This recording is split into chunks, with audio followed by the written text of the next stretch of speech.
Hello and welcome back. We've got some interesting news for you, and we've got some interesting interviews for you. So, you might have heard on the recent news how Derek Chefnoff, the big media owner, he owns media outlets such as Wolf News in America, which is well known for being, factually incorrect and, promoting conspiracy theories and things such as that. In its coverage of an election recently, managed to get a man elected who, some might argue is a buffoon.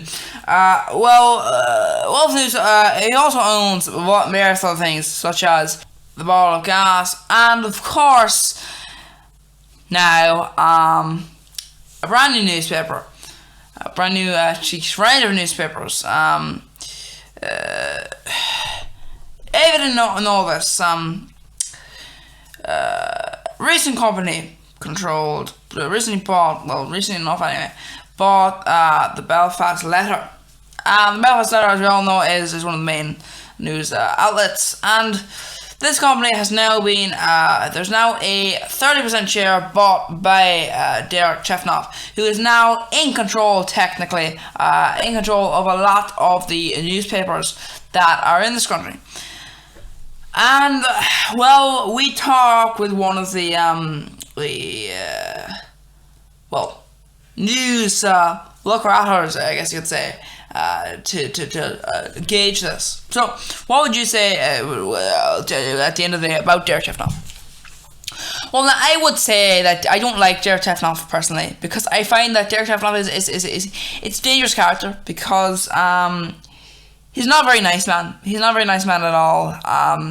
In fact, you may have heard of a company known as I forgot what they're called, but they produced a educational video a couple of years back, where he offered to buy news organizations via people, so that he could, basically have this idea where he'd be able to say, because sometimes some countries have stringent rules over media, and they've actually blocked him from buying these things. But what he's done here and now is he's worked through people to buy a share of this organization, and what that meant is that he now controls even more of our country's media. And our neighbours in England also have a problem with him, which is like the ability he has to control this news media. Well, ordinarily that'd be fine. I have no problem necessarily with private media, as long as there is also public media, in the area. I don't think there's much problem with private media having outlets, but the issue is that he is famous for getting into the nitty-gritty, getting into the actual journalism and changing stories and having things put in there to push his agendas. And I think the problem is that when you start to see this, that's all well and good. I'm actually a famous hater of tabloids, because I've not all tabloids obviously, but most tabloids, because they generally tend to be, you'll have things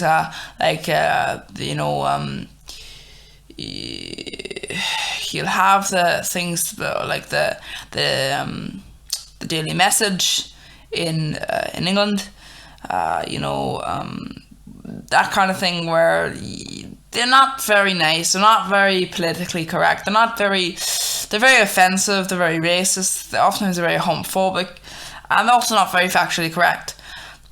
The problem being, of course, that you're not going to know they're not factually correct if you're reading it, and that's all you're reading. So I would say tabloids, I wouldn't recommend anyone to necessarily read a tabloid unless you're also reading other newspapers, because they're not necessarily accurate. And now you might think, I don't read any newspaper. Well, here's the thing: a lot of these tabloids oftentimes have social media accounts as well, where they post the same stuff they have on their on the tabloids. And the problem is there that you just have to be aware, because what that means is that back in the day, you'd have a newspaper and you'd read it yourself, and you'd be ignorant of the fact that was lies. But now, let's say I read the tabloid and I then go on my own social media, and I write that again out of my own social media, and then you read it, go, well, this person, I know this person, I own this person. Is that the story you're listening to? Is that really a story? Oh my god, that's awful. Turns out it's all factually incorrect, and suddenly someone's life is totally destroyed by this media outlet. And that's why I would say there's a problem with Derek Jeffroff. He's first of all, he pushes his own political agenda, and he's got this attitude which is basically you can lie away, and that's perfectly fine. And I don't like that attitude really, because I think it's a danger to see that Derek Jeffroff is now in control of one of our media outlets. I think it's very, very bad. Yeah. So Derek Jeffroff, do you know when he first what do you think will happen to the Belfast, that? Well, I don't know exactly. At the end of the day, no one truly knows. The interesting thing is Belfast Letter is not actually a tabloid in itself, but with the issues, I'd say the Belfast Letter will begin to have a lot more factually suspect content in it. Seeing this messing into our political affairs, I think the issue is that you'll see this where oftentimes Derek Jeffroff, sometimes they're just for profit, but a lot of the time it's just for political things. You'll see things as I said before the election, in that Wolf News covered all those sort of things you have there. And I think the problem with that is that you begin to just have to think, well, what's going on here? What's happening here? What is going to happen? Because it's really concerning, in my opinion, to watch this and think, well, what is going to go on? Really, what is going to go on? It's boring, yeah. So, we actually have the whole idea behind this, whereby Derek Jeffroff, as you might know, is worth quite a lot of money, and recently enough has actually said on record that he wants to buy other ones. And as I said before, he did do that. I guess you'd call it a class, really, where he talked about things, and he was very upfront with it. It was something where I think really he understood that he was protected, because basically now the Belfast Letter is not going to be able to it's not going to be writing anything about him. I think Jeffroff really realizes that although obviously he's not from here, he's from New Zealand, I would say that he still is able to understand that, because basically at the end of the day there are some similarities at the end of the day, and that would be that you've got that system there of more newspapers fall under these kind of control. I would say it builds up in a wider issue of privatization. Or not necessarily privatization, but consolidation of these media outlets. As I said before in this interview, I'm not necessarily against privatization, of private ownership of media outlets, but it's just this kind of gets concerning when you have someone who owns this kind of stuff. Think about it like this: how many people would you say only have one outlet? Very few people will have one outlet, and specifically for specific news outlets, they won't have one outlet.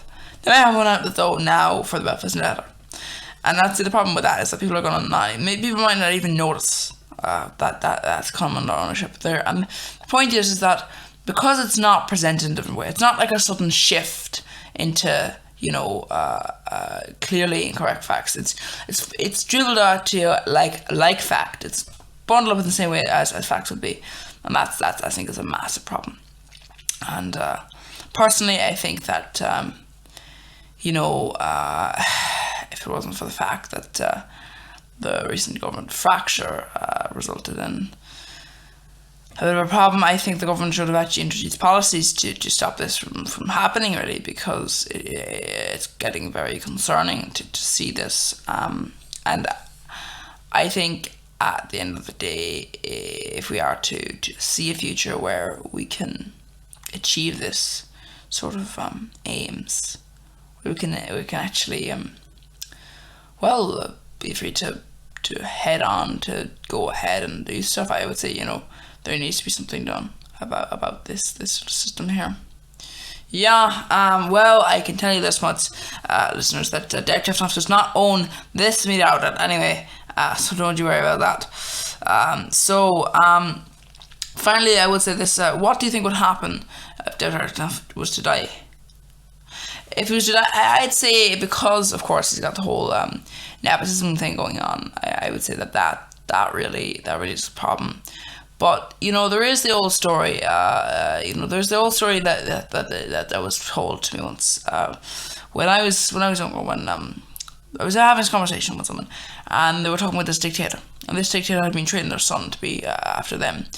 And I remember one person saying, "What do you think would happen if they shot him?" And they said, "Well, no, he's training. He has his son up ready for it." And then the point that the person was making was, "Well, that's all well and good, but here's the thing.